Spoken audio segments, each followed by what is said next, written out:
Alright, lords and ladies, time to look at the final episode of the day, which is Home. So, starting beyond the wall, Bran Stark continues his training under the three-eyed raven at the tree. He is shown a scene from Winterfell, watching his father and uncle Benjen Stark training in the yard as young boys. He also sees his Aunt Lyanna, old Ned, and Sir Roger Castle. He also sees a stable boy that he realizes is young Hodor, and surprised that in his youth he was not a halfwit, but was intellectually normal and could talk, and his real name was actually Willis.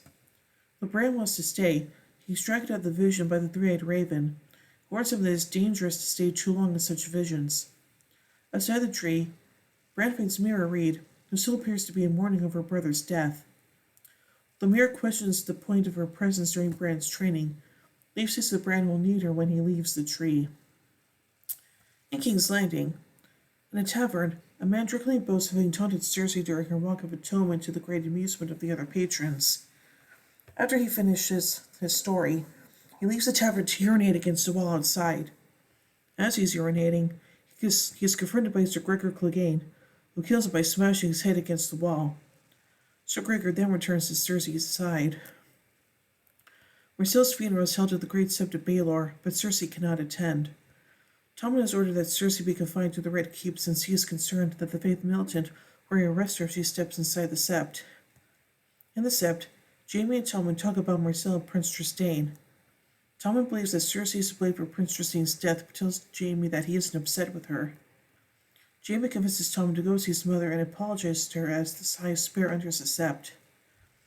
After Tommen leaves, Jaime begins threatening the High Sparrow and asks him why Cersei is being punished for her sins, but he isn't, considering he murdered the king he vowed to protect. As Jaime is about to kill the High Sparrow, the High Sparrow seems to be unafraid to die, which confuses Jaime. The High Sparrow explains that if Jaime chooses to kill him, then many of the sparrows will die fighting him. It wouldn't really matter since they have no names or individual power. He says that they mean nothing individually, but together they can overthrow an empire.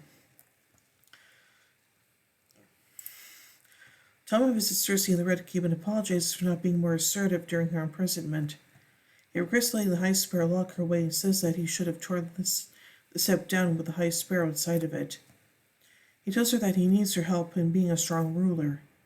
Cersei remains uncharacteristically silent throughout the exchange, but when Tommen's done speaking, she embraces him. Aww. Anyway, in Meereen, Missandei and Graham tell Tyrion that Rhaegal and Viserion have not been eating ever since Daenerys left.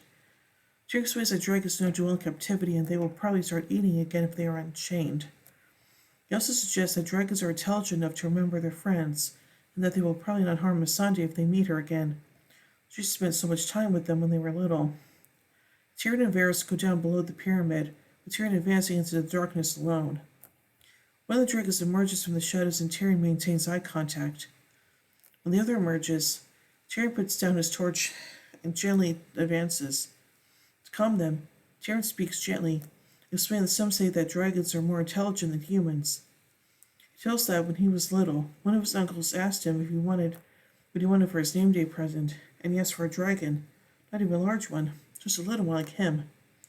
They all laughed. Then Tyrion's father told him that dragons were extinct. Tyrion cried himself to sleep that night, and now marvels that he gets to see living ones up close.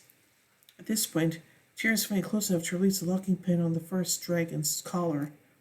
The other comes close, then gingerly turns his head to the side so Tyrion can free him as well. The dragons retreat, and Tyrion hastily returns to Varys.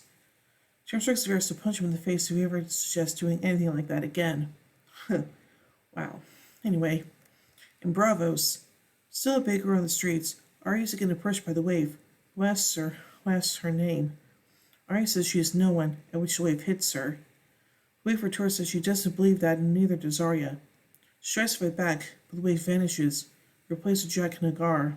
He promises that if she says her name, Arya will sleep under a roof that night, and she will eat, and he will restore her eyes. Each time, however, Arya says she has no name. Satisfied, he tells Arya to follow him, and that she is a baker no more. Oh. Anyway, in the north, at Winterfell, Ramsay and Roose discuss with Harold Karstark what to do about Sansa and Jon, and Ramsay suggests storming Castle Black, Bruce warns Ramsay that attacking the Night's Watch would turn the entire North against House Bolton, adding that if he does not act more sensibly, he will be discarded. Mr. Wilkin enters and announces that Bruce's wife, Walda, has given birth to a baby boy. Bruce tells Ramsay that he will always be remembered and treated as his firstborn child, but believing that the new son is a threat to his inheritance, Ramsay thanks him for saying so, and then stabs his father to death in front of Wilkin. In his position as the new Lord Bolton, Ramsay orders the maester to announce that Bruce was poisoned by their enemies, and then persecutes Walda and his half-brother to the hounds. In the woods, Branfield sends in her encounter with Arya, when Sansa is reluctant to talk about her experiences under Ramsay Bolton's tyranny at Winterfell. She admits that she ought to have accepted her help sooner. Theon, rocked with the guilt of his betrayal of the Stark family, decides to leave the group and go home instead of joining the Night's Watch. He tells Sansa that Brienne and Pod will do a better job of looking after her, though he tearfully states that he would have gone with her all the way to Castle Black if necessary. He has to take one of the horses with him, and the two embrace.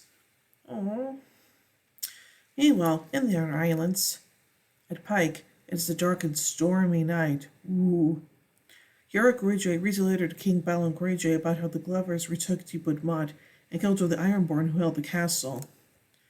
Yara knows that their invasion is now a definite failure since Deepwood Motte was the last stronghold that the Ironborn held in the north.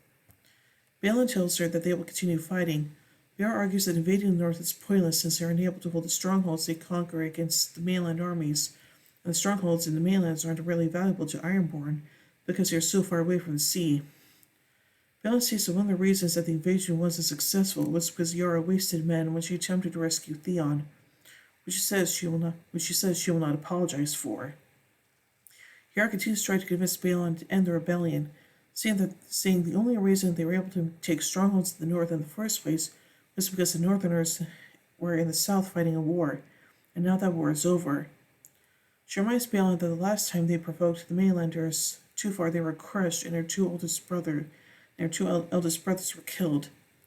Balon tells her that when she rules, she could be content with their current standing, but for now she needs to obey his commands, or he will make another heir who will. Balon starts walking on the swinging rope that separates two of the towers of Pike. Through the storm, he sees a man standing on the bridge who is blocking his way. He tells the man to get out of the way, but the man reveals himself to be Balon's younger brother, Euron Greyjoy. Balon tells him that he is surprised that he is still alive, and Euron mocks the drowned god, telling Balon that he is the drowned god. Balon inquires about a rumor that Euron lost his senses during a storm and his crew had time to the mast of the ship to prevent him from jumping overboard. Euron doesn't deny the rumor, and explains to Balon that he cut the tongues out of all of his crew members because he wanted silence. Euron then says that Balon is too old to rule and that he's been ruling long enough and it's someone else's turn. Balon tells Euron that he isn't a true Ironborn because he lost his wits during a thunderstorm and tries to stab him, but Euron throws him off the rope bridge to his death. At Balon's funeral, Yara tells the priest, Euron Greyjoy, Balon's younger brother, that she'll find the person who did this and feed them to sharks while they're still alive. She swears to do this upon the salt throat, and Euron explains to her that she isn't the ruler yet, because the law says that the king's mood chooses the next ruler. Yara argues that her father wanted her to rule, but Euron insists that he doesn't make the law. Finally, at the Wall, at Castle Black, nightfall has arrived and the band of Black brothers loyal to Jon have not yet surrendered.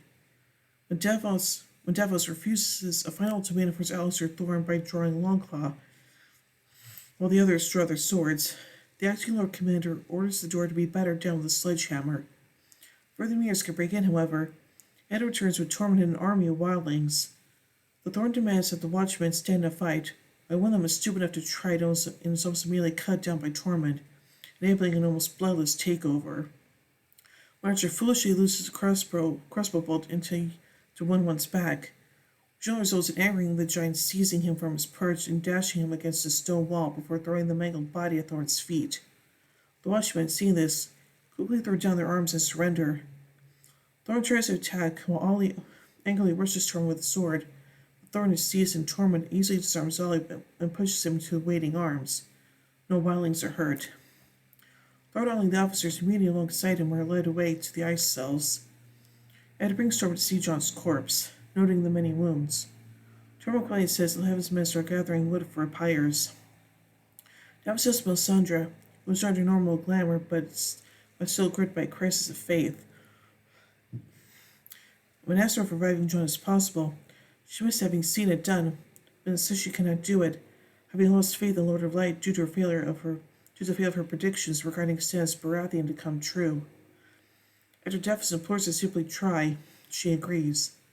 After washing John's wounds clean and burning his hair, she starts reviving using murmured High Valyrian incantations. It seems to have no effect. After a moment, Tormund leaves, and Mr. offers final pleas in the common tongue. Leaves the room despondent. Ed and finally Davos follow her a moment later. Once the room is empty, however, Ghost, who was sleeping underneath the table upon which John was lying, perks up, and John suddenly awakens, gasping for air. Hey! So overall, I really do like this episode, and hey, John's finally alive, so yeah, it's good. So yeah. Also, I really like seeing the flashbacks, or seeing the visions, seeing Bran's visions of his family's past and stuff. So yeah. So overall, I give the episode Home 4 Iron Thrones out of 5. But even two more as we till the next episode, Oathbreaker. So until then, remember everyone, winter is coming.